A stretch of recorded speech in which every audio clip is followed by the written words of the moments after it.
Leadership is not about position, it is about purpose, vision, and inspiration. We are fortunate to be guided by one such leader.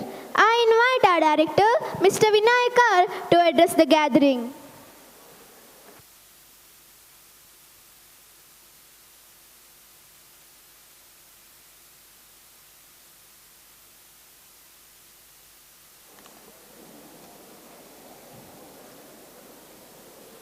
Check hello.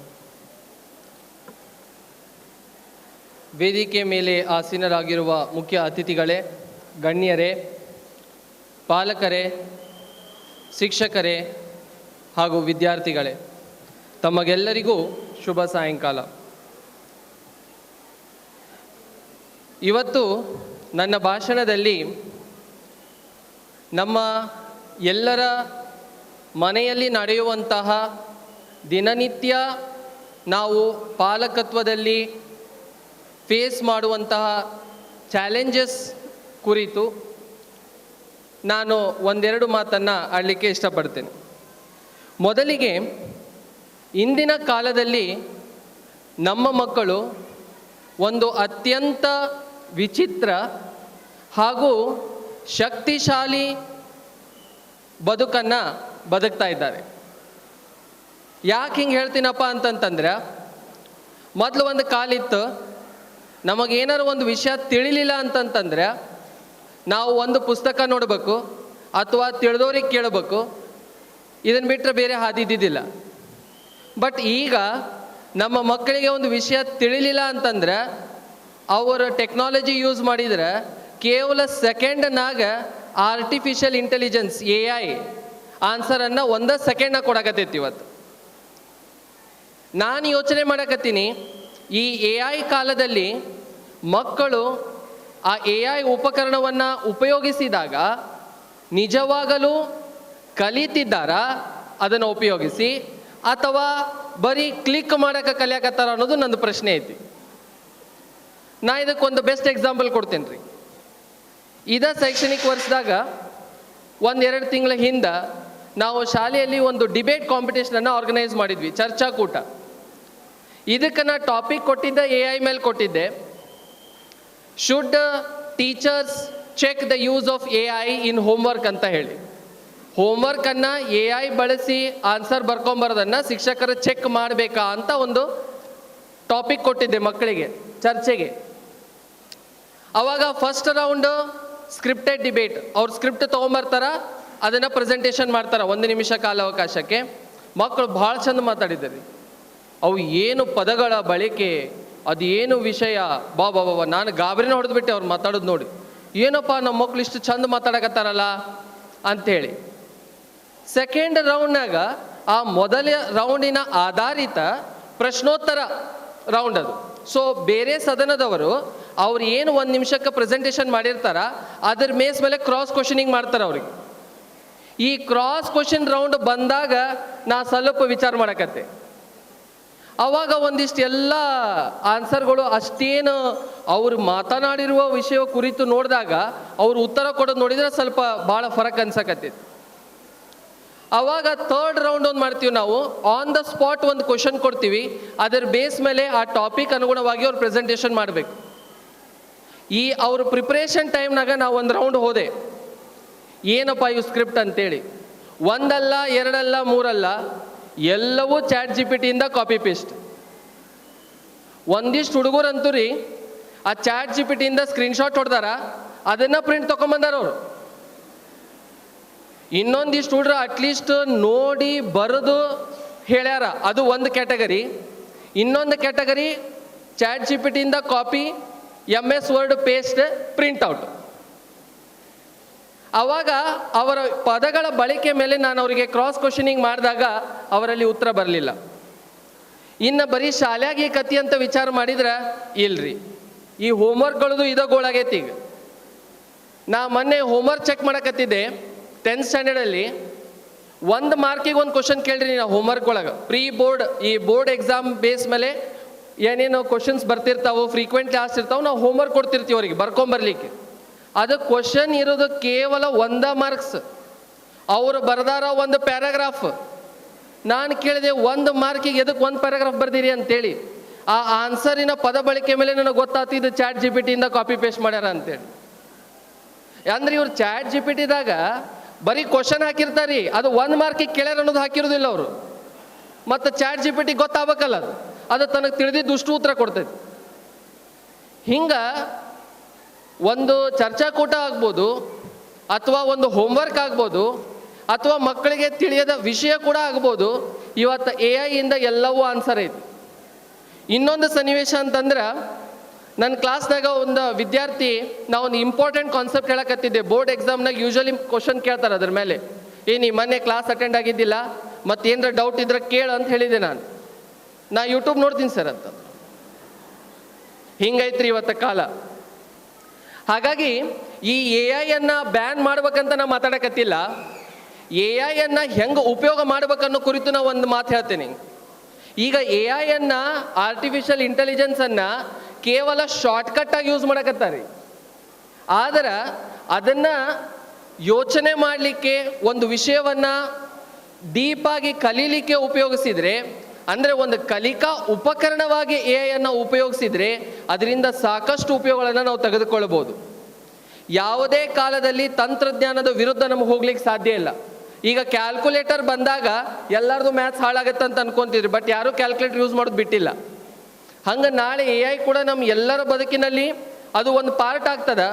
But ಅದನ್ನು ನಾವು ಹೆಂಗೆ ಉಪಯೋಗ ಮಾಡ್ತೀವಿ, ಒಂದು ಕಲಿಕಾ ಉಪಕರಣವಾಗಿ ಅದನ್ನು ಉಪಯೋಗಿಸಿದರೆ ಅದರಿಂದ ಸಾಕಷ್ಟು ಉಪಯೋಗಗಳನ್ನು ಮಕ್ಕಳು ತೆಗೆದುಕೊಳ್ಳಬಹುದು. ಈ ಕುರಿತು ನಾನು ಸಾಕಷ್ಟು ಬಾರಿ ಮಕ್ಕಳನ್ನು ಅಸೆಂಬ್ಲಿಯಲ್ಲಿ ಅಡ್ರೆಸ್ ಮಾಡಿದ್ದೀನಿ, ಮೋಟಿವೇಟ್ ಮಾಡಿದ್ದೀನಿ. ಈಗ ನಿಮ್ಮ ಮುಂದೆ ಇದನ್ನು ಯಾಕೆ ಹೇಳಕತ್ತೀನಪ್ಪ ಅಂತಂದ್ರೆ, ಮನೆಯಾಗ ಏನು ನಡೆದಿತ್ತು ಅನ್ನೋದು ನಿಮ್ಮ ಕೈಯಾಗೈತಿ. ಸೊ ಅವ್ರ ಮೊಬೈಲ್ಗಳ ಬಳಕೆಯನ್ನು ಮಾಡ್ತಾ ಇರಬೇಕಾದ್ರೆ ಅದರಿಂದ ಯೂಸ್ ಮಾಡಿ ನಾ ಕಲಿಯಾಕತ್ತೀನಿ, ಆನ್ಸರ್ ನೋಡಕತ್ತೀನಿ ಅಂತ ಹೇಳಿದಾಗ ಹೆಂಗೆ ನೋಡಕತ್ತಾರ ಅನ್ನೋ ಪ್ರಶ್ನೆಯನ್ನು ದಯಮಾಡಿ ತಾವೆಲ್ಲರೂ ಕೇಳ್ರಿ. ಸಾಕಷ್ಟು ಪಾಲಕರಿಗೆ ಏನು ಹೇಳ್ತಾರಪ್ಪ ಅಂದ್ರೆ, ಸರ್ ಅವೇನೋ ಯೂಟ್ಯೂಬ್ನಾಗ ನೋಡ್ಕೊಂಡು ಕಲಿತಾನಂತ್ರಿ, ಮಾಡ್ತಾನಂತ್ರಿ, ಒಟ್ಟು ಕಲೀಲಿಕ್ಕೆ ಯೂಸ್ ಮಾಡಕತ್ತಾನಲ್ಲ, ಸಾಕ್ರಿ, ಕಲೀಲಿಕ್ಕೆ ಯೂಸ್ ಮಾಡಲಿ, ಬೇಡ ಅಂತ ನಾ ಅನ್ನಕತ್ತಿಲ್ಲ.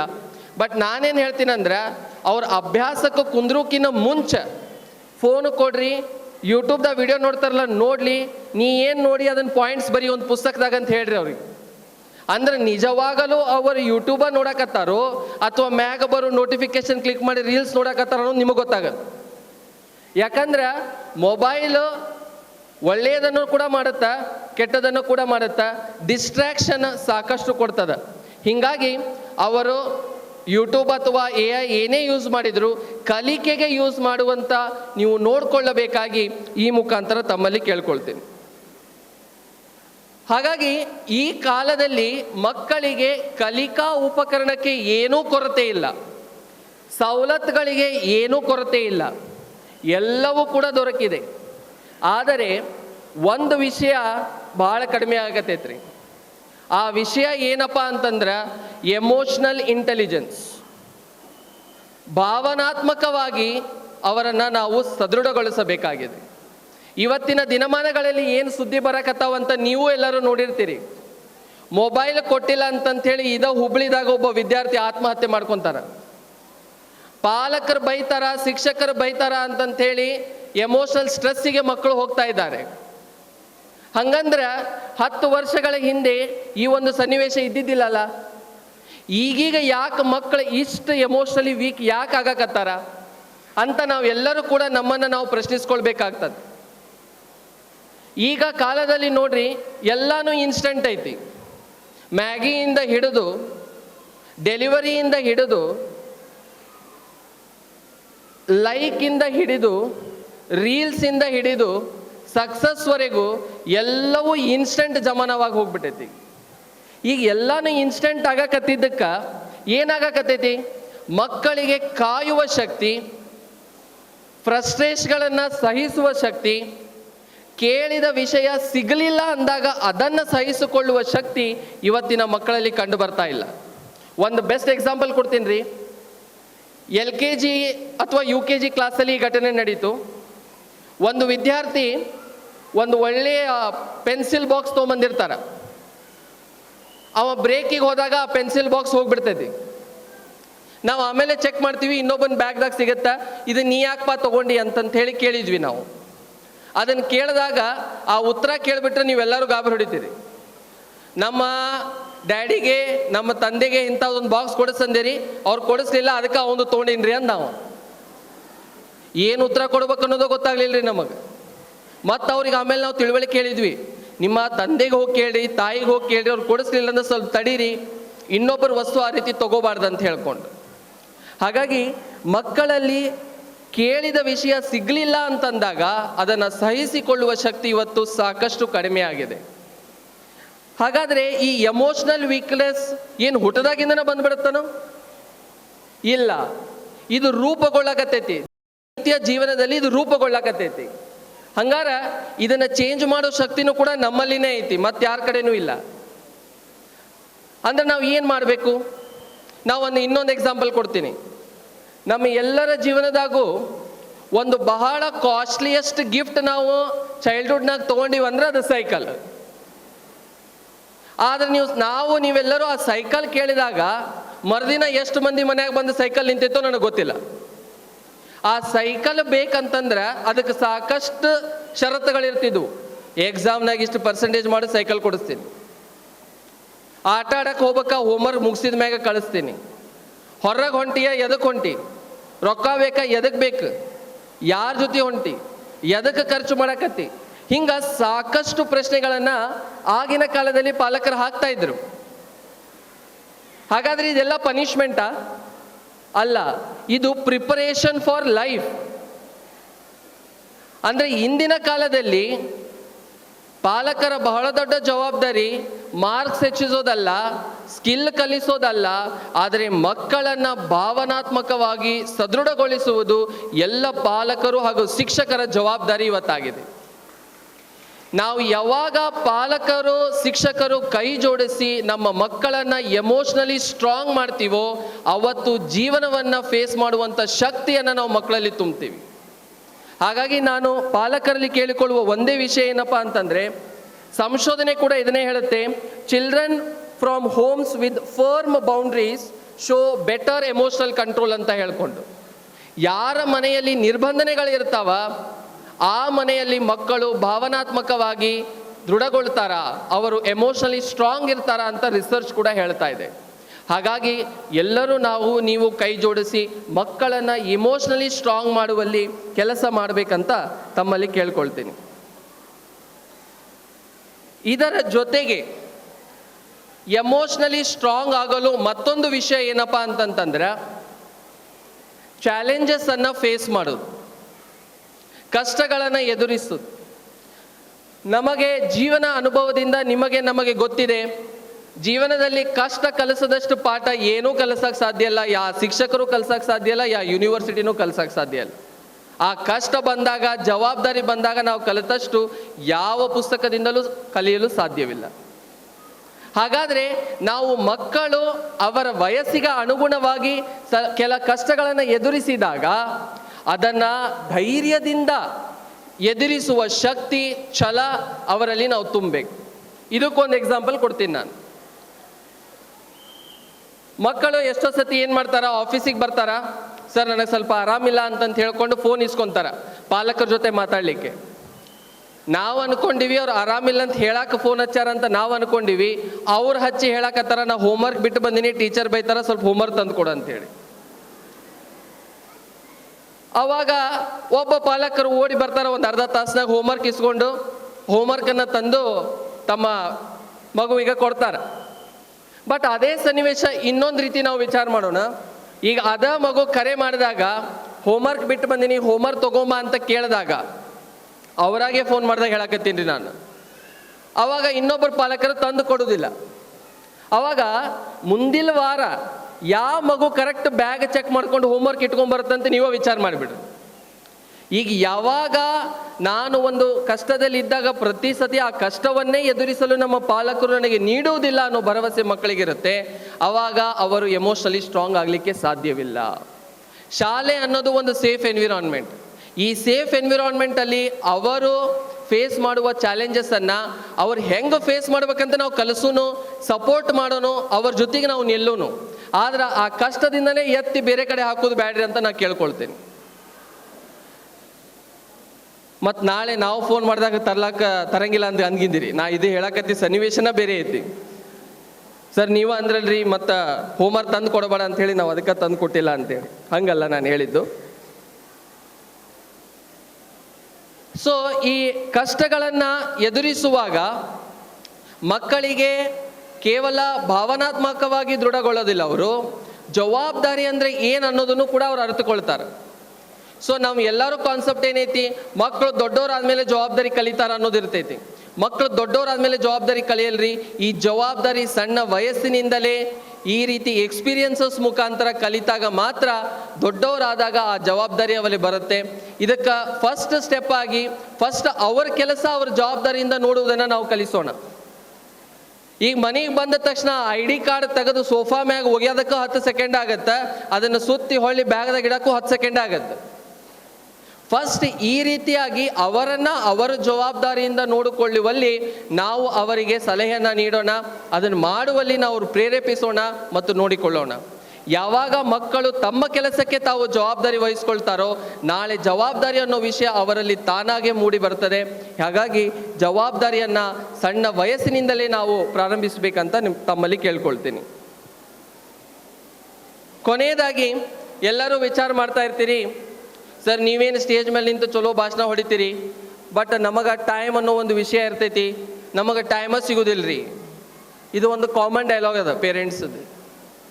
ಆವಾಗ ಇದ್ರ ಜೊತೆ ಇನ್ನೊಂದು ಕಾಮನ್ ಡೈಲಾಗ್ ಏನಪ್ಪ ಅಂತಂದ್ರೆ, ನಾವು ನಿಮಗೆ ಹೇಳಿವಲ್ಲ ಕಲ್ಲು ತಂದು ಕೊಟ್ಟಿವಿ, ಮೂರ್ತಿ ಹೆಂಗೆ ಕೆತ್ತುತ್ತೀರೋ ಕೆತ್ತಿಕೊಳ್ರಿ ಅಂದ್ಬಿಡ್ತಾರೆ. ನಾವು ಮೂರ್ತಿ ಕೆತ್ತಕ್ಕೆ ರೆಡಿ ಅದೀವ್ರಿ, ಆದ ಪ್ರಾಣ ಪ್ರತಿಷ್ಠಾಪನೆ ನೀವೇ ಮಾಡಬೇಕು. ಮೂರ್ತಿ ಕೆತ್ತಾಕ ನಾವು ರೆಡಿ ಅದೀವಿ, ಪ್ರಾಣ ಪ್ರತಿಷ್ಠಾಪನ ನೀವು ಮಾಡಿದ್ರೆ ಆ ಮೂರ್ತಿ ಕಂಪ್ಲೀಟ್ ಆಗತ್ತಾ, ಆವಾಗ ಗುಡಿಯಾಗ ಪೂಜೆ ಪ್ರಾರಂಭ ಆಗತ್ತೆ. ಹಾಗಾಗಿ ಮಕ್ಕಳು ಪರಿಪೂರ್ಣವಾಗಿ ಜೀವನದಲ್ಲಿ ಗೆಲ್ಲಬೇಕಂತಂದರೆ ಕೇವಲ ಶಾಲೆಯಿಂದ ಇದು ಸಾಧ್ಯವಲ್ಲ, ಇದಕ್ಕೆ ಪಾಲಕರು ಕೂಡ ಈಕ್ವಲಿ ಟೈಮ್ ಕೊಡಲೇಬೇಕು ಅಂತ ಈ ಮುಖಾಂತರ ನಾನು ಕೇಳ್ಕೊಳ್ತೀನಿ. ಅದೇ ಒಂದು ವಿಚಾರವನ್ನು ಇಟ್ಕೊಂಡು ಈ ವರ್ಷ ನಾವೇನು ಶುಭನ್ ಆ್ಯನ್ಯುವಲ್ ಮ್ಯಾಗಝಿನ್ ಪ್ರಿಂಟ್ ಮಾಡಿದ್ದೀವಿ, ಈಗ ನೀವೆಲ್ಲ ಇಮೇಜ್ ನೋಡಿರ್ಬೋದು, ಒಂದು ಮಗುವನ್ನು 6 ಪೀಸ್ ಪಜಲ್ ಆಗಿ ನಾವು ಡಿವೈಡ್ ಮಾಡಿದ್ದೀವಿ. ಅಂದರೆ ಆ ಮಗು ಪರಿಪೂರ್ಣಗೊಳ್ಬೇಕಂದ್ರೆ ಆ 6 ಪೀಸ್ ಪಜಲ್ ಕೂಡಿದಾಗ ಮಾತ್ರ ಮಗು ಪರಿಪೂರ್ಣಗೊಳ್ಳುತ್ತೆ.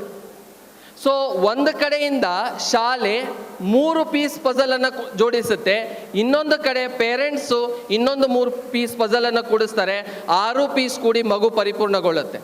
ಸೊ ಶಾಲೆಯಿಂದ ನಾವೇನು ಮಾಡ್ತೀವಿ, ಮಕ್ಕಳಿಗೆ ಜ್ಞಾನ, ಕೌಶಲ್ಯ, ಮಾರ್ಗದರ್ಶನ, ಅವರ ಸರ್ವಾಂಗೀಣ ಬೆಳವಣಿಗೆಗೆ ಉತ್ತಮ ಅವಕಾಶಗಳನ್ನು ನೀಡುವಲ್ಲಿ ನಾವು ಗ್ಯಾರಂಟಿ ಕೊಡ್ತೀವಿ. ಅದರ ಜೊತೆಗೆ ನಿಮಗೆಲ್ಲರಿಗೂ ತಿಳಿದಿದೆ, BVVಯಲ್ಲಿ ನಾವು ಕೇವಲ ಎಕ್ಸಾಮಿಗೆ ಪ್ರಿಪ್ರೇಷನ್ ಮಾಡಿಸೋದಿಲ್ಲ, ಮಕ್ಕಳು ಏನೇ ವಿಷಯ ಓದಿದ್ರೆ ವೈ ಅನ್ನುವ ಕ್ವಶನನ್ನು ಕೇಳ್ತಾರ. ಯಾಕೆ ಅನ್ನೋದನ್ನು ಕೇಳುವುದರ ಮುಖಾಂತರ ಅವರು ಕೇವಲ ಟೆಕ್ಸ್ಟ್ ಬುಕ್ ನಾಲೆಡ್ಜ್ ಬಿಟ್ಟು ಅಪ್ಲಿಕೇಶನ್ ಬೇಸ್ಡ್ ನಾಲೆಜನ್ನು ಕಲ್ತ್ಕೊಳ್ತಾರೆ. ಸೊ ಈ ವಿಚಾರವಾಗಿ ಶಾಲೆಯಿಂದ ನಾವು 100% ಗ್ಯಾರಂಟಿ ಕೊಡ್ತೀವಿ. ಆದರೆ ನಾನು ಪಾಲಕರಲ್ಲಿ ಅಪೇಕ್ಷೆ ಏನು ಮಾಡ್ತಾ ಇದ್ದೀನಪ್ಪ ಅಂತಂತಂದರೆ, ಈ ಮಾನವೀಯ ಮೌಲ್ಯಗಳು ಕೇವಲ ಶಾಲೆಯಿಂದ ಕಲಿಸಲಿಕ್ಕೆ ಸಾಧ್ಯವಿಲ್ಲ. ಸಂಶೋಧನೆ ಕೂಡ ಇದನ್ನೇ ಹೇಳ್ತಾ ಇದೆ. ನಾವು ಶಾಲೆಯಲ್ಲಿ ಲರ್ನಿಂಗ್ ಫಾರ್ ಲೈಫ್, ಜೀವನಕ್ಕಾಗಿ ಕಲಿಕೆ ಎಂಬ ಪಠ್ಯಕ್ರಮವನ್ನು ಅಳವಡಿಸ್ತೀವಿ. ಅದರ ಮುಖಾಂತರ ಮಕ್ಕಳಿಗೆ ಜೀವನ ಕೌಶಲ್ಯ ಮೌಲ್ಯಗಳನ್ನು ಕಲಿಸ್ತಾ ಇದ್ದೀವಿ. ಬಟ್ ಮಗು ಕೇವಲ ಶಾಲೆಯಿಂದ ಕಲಿಯುವುದಿಲ್ಲ, ಮಗು ಮನೆಯಲ್ಲಿ ಆಗ್ತಾ ಇರುವಂಥ ವಾತಾವರಣ, ತಂದೆ ತಾಯಿ ಹಿರಿಯರು ಎಲ್ಲರಿಂದನೂ ಕೂಡ ಕಲಿತಾ ಇರ್ತಾರೆ. ಹಾಗಾಗಿ ಮಕ್ಕಳಿಗೆ ಒಂದು ಉತ್ತಮ ವಾತಾವರಣವನ್ನು ಸೃಷ್ಟಿ ಮಾಡುವಲ್ಲಿ, ಪಾಲಕರು ಮೌಲ್ಯಗಳನ್ನು ಕಲಿಸುವಲ್ಲಿ ನಮ್ಮೊಂದಿಗೆ ಕೈ ಜೋಡಿಸಬೇಕಂತ ಈ ಮುಖಾಂತರ ಕೇಳ್ಕೊಳ್ತೀನಿ. ಇದಕ್ಕೊಂದು ಸನ್ನಿವೇಶ ಇದೆ.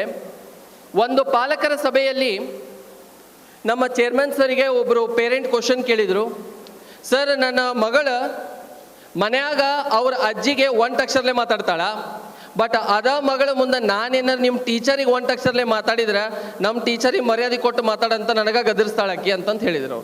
ಹಂಗಾರೆ ನೀವೇನು ಶಾಲೆಯಾಗ ಬರೀ ಟೀಚರ್ಸಿಗೆ ರೆಸ್ಪೆಕ್ಟ್ ಕೊಡಂತಂತ ಹೇಳ್ತಿರೋ ಅಥವಾ ಪೇರೆಂಟ್ಸಿಗೂ ರೆಸ್ಪೆಕ್ಟ್ ಕೊಡಂತ ಕಲ್ಸಕತ್ತಿರೋ ಅಂತ ಪ್ರಶ್ನೆ ಕೇಳಿದ್ರು. ಆವಾಗ ಚೇರ್ಮನ್ ಸರ್ ಉತ್ತರ ಒಂದೇ ಲೈನ್ ಇತ್ತು, ಸರ್ ನಾವು ಶಾಲೆಯಲ್ಲಿ ಎಲ್ಲ ಟೀಚರ್ಸ್ಗೂ ರೆಸ್ಪೆಕ್ಟ್ ಕೊಟ್ಟು ಮಾತಾಡ್ತೀವಿ ಅಂತಂತಂದರು. ಅವ್ರಿಗೆ ಅರ್ಥ ಆಗ್ಬಿಡ್ತದೆ, ನಿಮಗೂ ಅರ್ಥ ಆಗೈತೆ ಅಂತ ಅನ್ಕೊತೀನಿ. ಅಂದರೆ ಏನು ಅರ್ಥಪ್ಪ ಅಂತಂದರೆ, ಅಜ್ಜಿಯನ್ನು 1 ಅಕ್ಷರದಲ್ಲಿ ಮನೆಯಲ್ಲಿ ಯಾರೋ ಕರಿತಿರ್ತಾರ, ಅದನ್ನು ಮಗು ಅನುಕರಣೆ ಮಾಡ್ತಾ ಇದೆ ಅನ್ನೋದನ್ನು ಇಂಡೈರೆಕ್ಟಾಗಿ ಹೇಳಿದ್ರು ಅವರು. ಸೊ ಆ ಪೇರೆಂಟಿಗೆ ಕೂಡ ಆನ್ಸರ್ ಸಿಕ್ತು. ಹಾಗಾಗಿ ಮಕ್ಕಳು ಕೇವಲ ಮಾತಿನಿಂದ ಮಾರ್ಗದರ್ಶನದಿಂದ ಕಲಿಯಲ್ಲ, ಸಾಕಷ್ಟು ವಿಷಯನ ಅನುಕರಣೆ ಮಾಡಿ ನೋಡಿ ಕಲಿತಾರ. ಹೀಗಾಗಿ ಶಾಲೆಯಲ್ಲಿ ವಾತಾವರಣ, ಮನೆಯಲ್ಲಿ ವಾತಾವರಣ, ಶಿಕ್ಷಕರು ಒಂದು ರೋಲ್ ಮಾಡೆಲ್ ಆಗಿ, ಪಾಲಕರು ಒಂದು ರೋಲ್ ಮಾಡೆಲ್ ಆಗಿ ಇರಬೇಕು ಅಂತ ನಾನು ಕೇಳ್ಕೊಳ್ತೀನಿ. ಆಮೇಲೆ ಪಾಲಕರಕ್ಕಿಂತ ಒಂದು ದೊಡ್ಡ ರೋಲ್ ಮಾಡೆಲ್ ಮಕ್ಕಳ ಜೀವನದಲ್ಲಿ ಯಾರೂ ಇರುವುದಿಲ್ಲರಿ. ಸೊ ಪಾಲಕರೇ ಮಕ್ಕಳ ಜೀವನದಲ್ಲಿ ಒಂದು ದೊಡ್ಡ ರೋಲ್ ಮಾಡೆಲ್. ಅದನ್ನು ನಾವು ಅವರಿಗೆ ಒಳ್ಳೆಯ ಒಂದು ಎಕ್ಸಾಂಪಲನ್ನು ನಾವು ಸೆಟ್ ಮಾಡಬೇಕಂತ ಕೇಳ್ಕೊಳ್ತೀವಿ. ಮಕ್ಕಳ ಶಿಕ್ಷಣ ಪಾಲಕರ ಮೊದಲ ಆದ್ಯತೆ ಆಗಿರಲಿ. ನೀವು ಎಷ್ಟೇ ಪ್ರೊಫೆಷನಲಿ ಬ್ಯುಸಿ ಆಗಿದ್ರೂ ಕೂಡ ಮಕ್ಕಳಿಗಾಗಿ ಒಂದಿಷ್ಟು ಸಮಯವನ್ನು ತೆಗೆದಿಡ್ರಿ. ಆ ಸಮಯವನ್ನು ತೆಗೆದಿಟ್ಟು ಅಟ್ಲೀಸ್ಟ್ ಮಂತ್ಲಿ ಒನ್ಸ್ ಶಾಲೆಗೆ ಭೇಟಿ ನೀಡ್ರಿ. ಶಾಲೆಯಲ್ಲಿ ಏನಾಗಕತ್ತೈತೆ ಅನ್ನೋದನ್ನು ಕೇಳ್ರಿ. ಬರೀ ಕಂಪ್ಲೇಂಟ್ ಇದ್ದಾಗ ಬರೋದು ಬ್ಯಾಡ್ರಿ. ಏನೂ ಕಂಪ್ಲೇಂಟ್ ಇಲ್ಲಂದ್ರೂ ಶಾಲೆಗೆ ಬರ್ರಿ, ಹೋಗ್ಲಿ ಎಲ್ಲ ಚಲೋ ನಡೆದೈತ್ರಿ ಅಂತ ಕೇಳ್ಕೊಂಡ್ರೆ ಹೋಗಕ್ಕೆ ಬರ್ರಿ.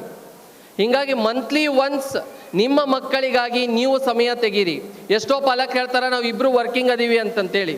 ಇಬ್ಬರು ವರ್ಕಿಂಗ್ ಇದ್ರೂ ಕೂಡ ಲೀವ್ ಅನ್ನೋ ಕಾನ್ಸೆಪ್ಟ್ ಐತ್ರಿ, CL ಅನ್ನೋ ಕಾನ್ಸೆಪ್ಟ್ ಐತಿ, EL ಅನ್ನೋ ಕಾನ್ಸೆಪ್ಟ್ ಐತಿ. ಟೈಮ್ ತೆಗೀರಿ, ಮಕ್ಕಳಿಗೋಸ್ಕರ ಶಾಲೆಗೆ ಬನ್ನಿರಿ, ಶಿಕ್ಷಕರ ಜೊತೆ ಮಾತಾಡ್ರಿ.